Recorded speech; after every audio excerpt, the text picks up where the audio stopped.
Hey everyone, so tonight we're going to talk about ultrasound guided pericardiocentesis.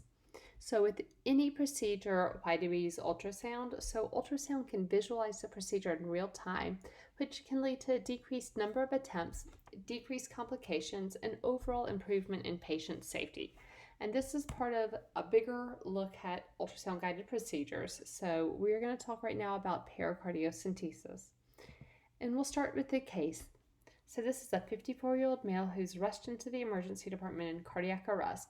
He was at work this morning and he suddenly collapsed, no known medical history. Coworkers said that he complained of some severe chest and back pain prior to his collapse. So, CPR started, patients intubated, and you have return of spontaneous circulation and resuscitation bay. But the big question is what caused his arrest?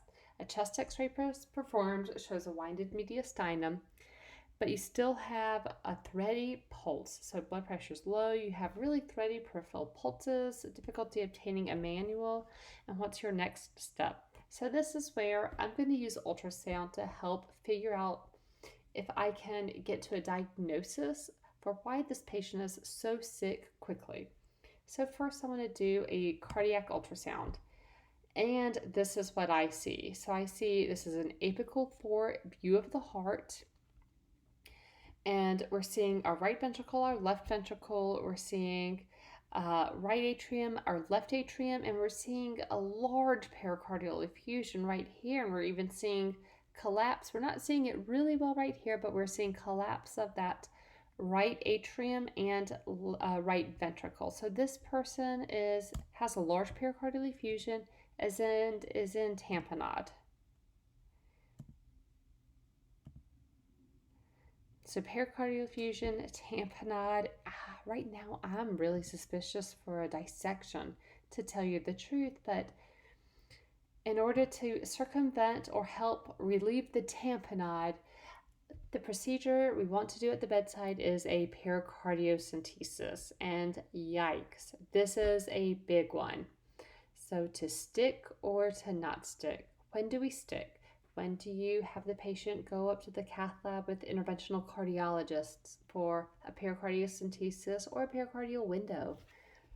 So let's think about these scenarios. If they have an effusion, but it's unclear if it's tamponade physiology, what's the clinical context? So does the patient have a small effusion, but it's a fast exam and it was blunt trauma or penetrating trauma?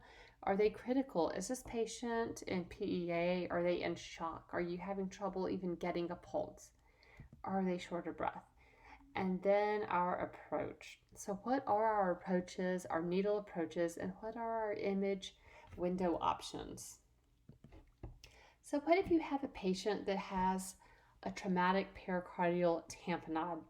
So this is not the case of doing pericardiocentesis. If they have a penetrating injury, so penetrating traumatic injury, and they have pericardial effusion and tamponade, they do not need a pericardiocentesis. This person needs repair of their injury, so they need a thoracotomy, and there are very clear trauma guidelines regarding when to do that.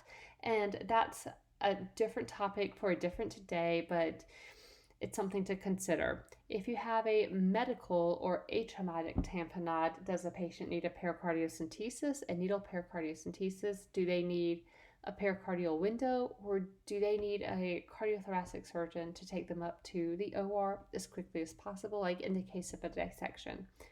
So in the patient we were talking about just now, the needle pericardiocentesis isn't going to fix the patient, but it might give them just enough time, so relieving that tamponade, for them to get up to the OR with the cardiothoracic surgeon. So these are all questions to think about when you see a patient with a pericardial effusion. So when it comes to pericardiocentesis, they're infrequently performed. They have been performed blind or, anatomic approach for many years. A pericardiocentesis can help avert impending or present tamponade. What are some of the complications, though, of a pericardiocentesis? So, a missed pericardiocentesis, potentially a heart puncture or coronary artery puncture, a pneumothorax, and this is worsened by inexperience and by haste.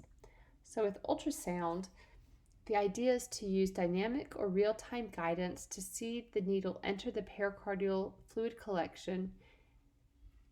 You can see the guide wire and the pigtail catheter insertion if you're going to insert a pigtail catheter into the pericardial effusion using Seldinger technique.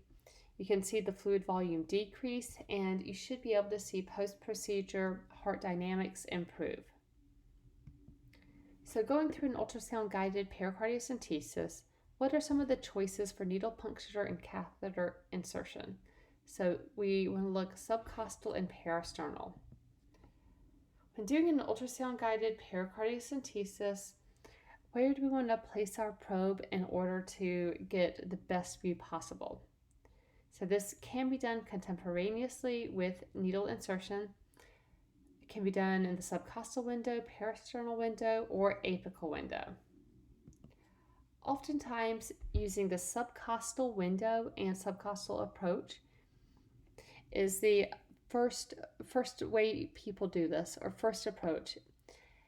This can be done by one person performing the procedure and doing the ultrasound if you use a sterile probe cover, and they can guide the ultrasound with one hand and the needle with their other hand or their dominant hand. You can use the apical window. You'll need a second person who'll hold the probe and get an image of the heart. So you don't necessarily need a sterile probe cover when you are using an apical window to visualize the heart and using a subcostal approach. With this, you might have a much better view of the needle entry. So this is just a picture of how we would go for a subcostal scan and needle entry approach. And then here with the A4 scan and the subcostal needle entry approach.